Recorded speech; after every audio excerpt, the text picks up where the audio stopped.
Okay, I had problems with my phone and I decided to film a second attempt and change it to a different topic. So now I'm restarting, but I'm showing you the view. Today is March 9th, 2021.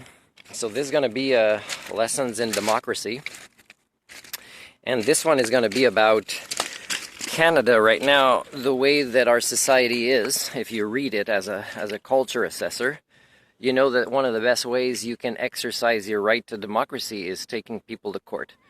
Now, the court system has still not been compromised, although if you do some research or if you ask an independent party to do it, a third party that's, objective, and say, hey, with what works and doesn't work in the justice system in Canada or different provinces is, do you believe it benefits more the oppressors or the victims? And of course, you'll see the system right now benefits more the oppressors.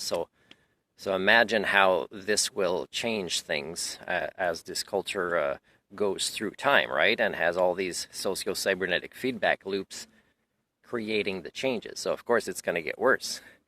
But still, it's at a point where if you file things properly, you will get your day in court, and you just, you can try to get help, although a lot of the things that are subsidized to provide help to victims, they're hard to actually access or get to, and they're overwhelmed, and they're not as good at providing the service as they think they are because, well, there's too much of it. So, and judges today are so afraid to upset people just like politicians, and they're not long-term thinkers for what is better for their communities and cultures and how they might change over time, and they're also not realizing the power they have, because they must also, like most people that survive one day at a time, choose the path of least resistance most of the time. So that means they have the powers to do things that include cultural repair. Now, I'm taking more and more people to court now, and years ago I filmed a blog where that's not what I want to do with my life, but if I'm in Canada, I find I have no choice, and I've documented why Canada keeps me in a position where I have no choice to pursue this. But I'm not a guy who is anti-patriotic or is against my culture or society I live in all the time. Because as you can see in all these court cases, I will insist on including a cultural repair component. And it's not just because it'll be good for me, but it's good for everybody. And it shows that I'm not just doing this for me, and the sacrifices, by the way, I'm taking on myself.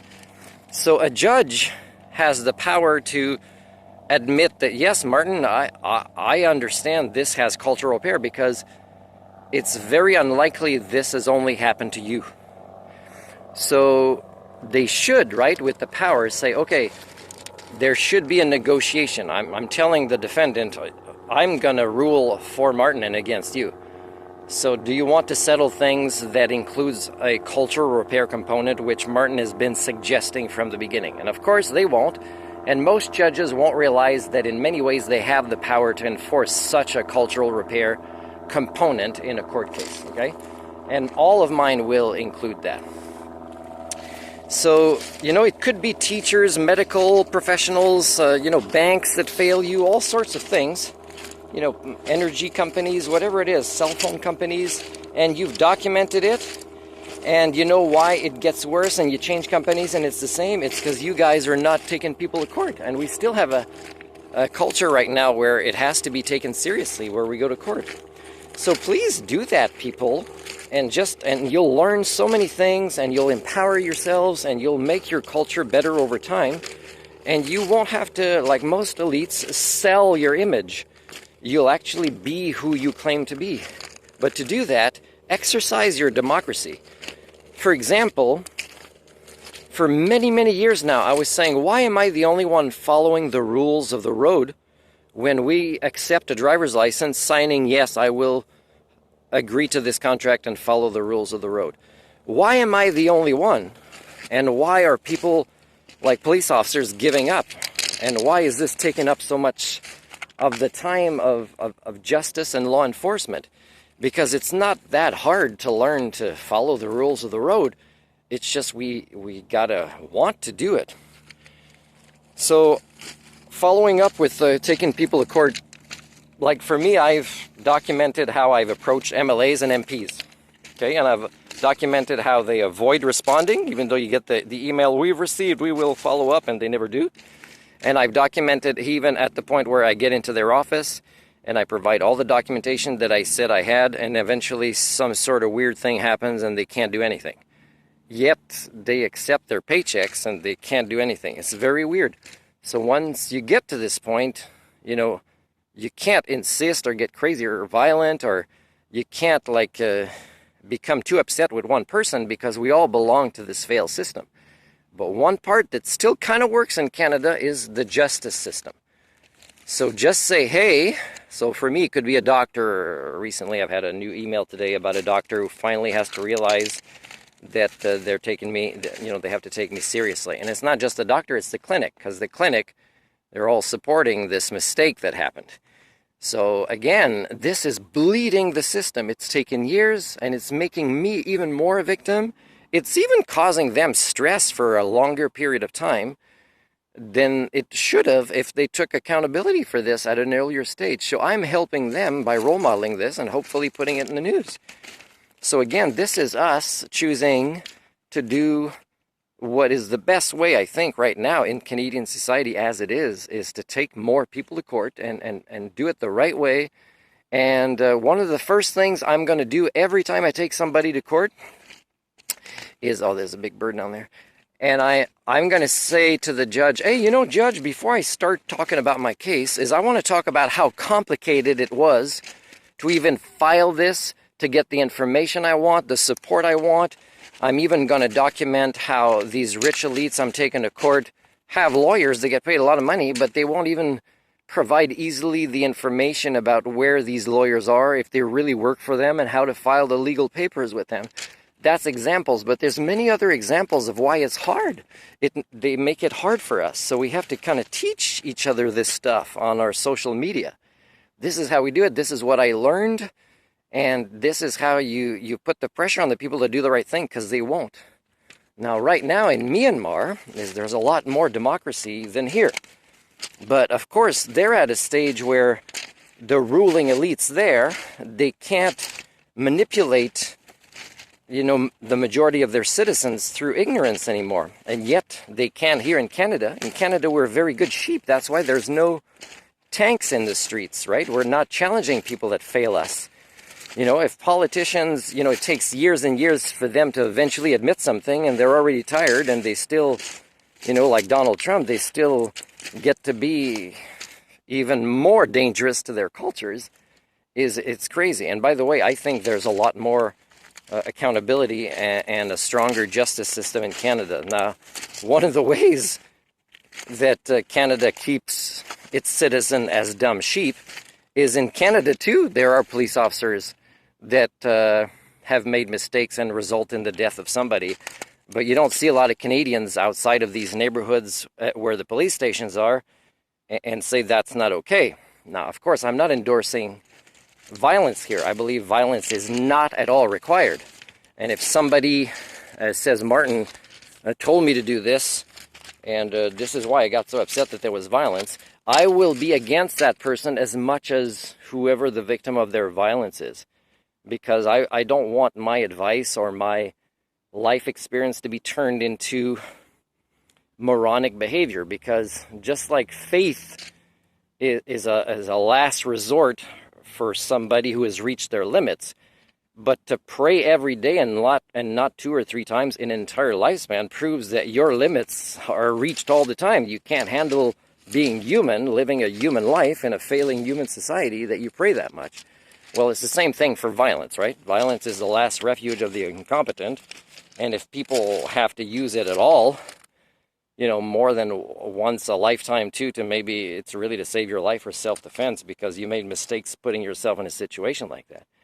But Myanmar, I mean, they have no choice, and they don't seem to be violent, except that they run away when they can, but there's still a lot of victims there.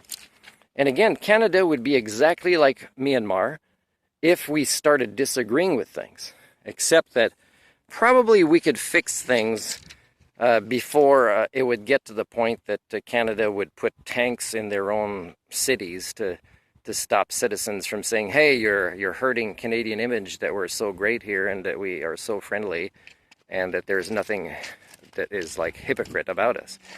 So people, take more people to court, at least file the papers, but do it when you are capable of following through with it and you have acquired the evidence and the data. And don't be greedy about it and don't be crazy about it. For example, and this blog will be available for later, if I win any of these cases and I see the judge gives me a win of whatever the maximum amount of, let's say, small claims was, but is excluding the cultural repair component, or is giving me attitude and suggesting I do things differently next time as a victim, then I will say thank you for honoring my life and proving to me that I had a case and I won. But the rest of what they would say is I would have to say, because your judgment lacked a cultural repair component, you are making me a part of the problem and you're forcing me to accept dirty money, because it's just dirty money. So I would say thank you, Your Honor, but you could shove that $15,000 up your ass, because that's where it came from. It's dirty money and I don't need it, because I did all this to show that I matter as a human being and it's not okay. And the only message you sent in your ruling is that we'll pay him off. But in the meantime, this will continue in culture because there's no cultural repair component to the judgment. Now, I might not say shove it up your ass if during this case, the media were asking me a question and they were creating, the beginning of a paradigm for cultural repair. But I'd be surprised, because in Canada, we'll show more news about, police officers going to court for doing things. Even though we have these same kind of things in Canada, we're showing the news of somewhere else. So we're selling a false image, and the media is pretty sad in that way. Now, the media are like this just because they've been domesticated to get the ratings, right? And also the viewers are not saying, why, okay, so I feel sympathetic for Meghan and Harry, but why is that taking up so much of the news? Including BBC. Come on, you're doing international news and so much of it is this?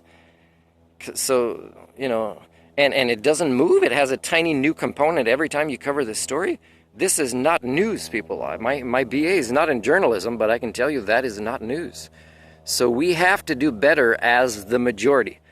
And the majority in Canada right now is taking people to court, saying that's not okay. Not just what happened to me, as I see it affects the rest of people I care about, whether it's my neighbors that I get along with or not, it affects them negatively. And I'm sending a strong message and I'm standing up. So remember, people, the Nazis, the first country they invaded was Germany. Okay, so what's going on in Myanmar right now is people are saying we don't want to become another Germany.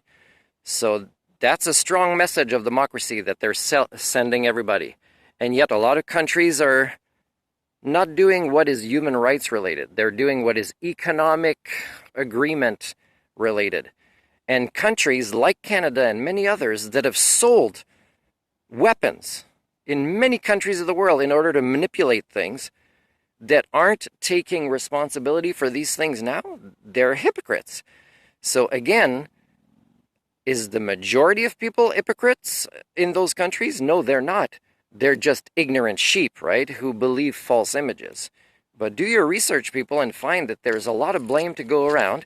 And if you want to die with a clear conscience, take somebody to court. Take just one person to court in your life that is an elite that has gotten away too long with, not doing their due diligence in their role, whether it's politics, whether it's medicine, whether it's education.